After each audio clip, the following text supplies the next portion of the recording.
Responsibility.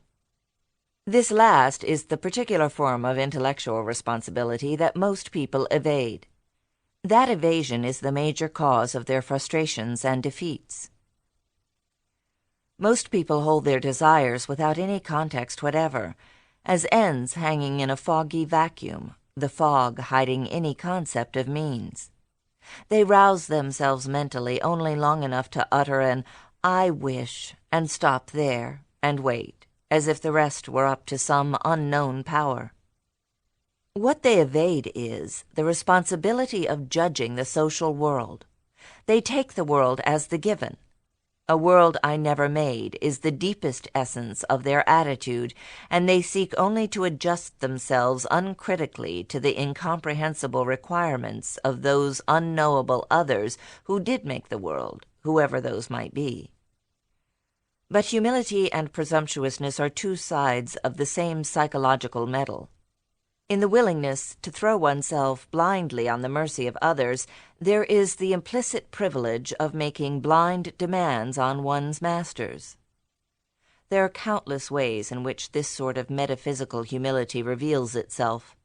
For instance, there is the man who wishes to be rich, but never thinks of discovering what means, actions, and conditions are required to achieve wealth. Who is he to judge? He never made the world, and nobody gave him a break. There is the girl who wishes to be loved, but never thinks of discovering what love is, what values it requires, and whether she possesses any virtues to be loved for. Who is she to judge? Love, she feels, is an inexplicable favor, so she merely longs for it, feeling that somebody has deprived her of her share in the distribution of favors.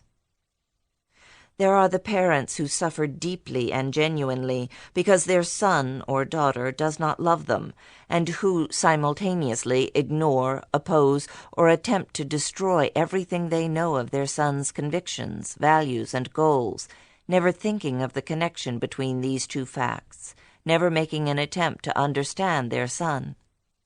The world they never made and dare not challenge has told them that children love parents automatically.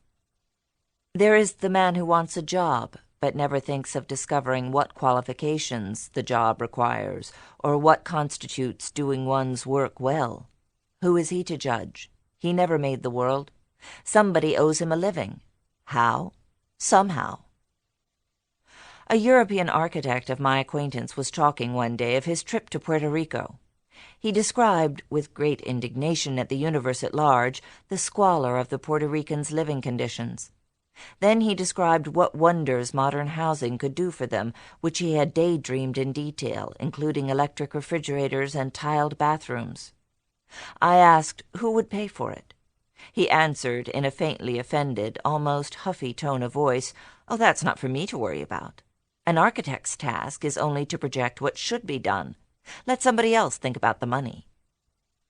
That is the psychology from which all social reforms or welfare states or noble experiments or the destruction of the world have come.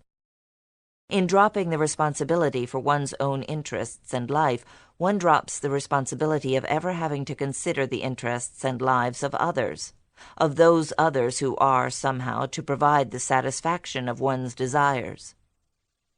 Whoever allows a somehow into his view of the means by which his desires are to be achieved is guilty of that metaphysical humility which, psychologically, is the premise of a parasite.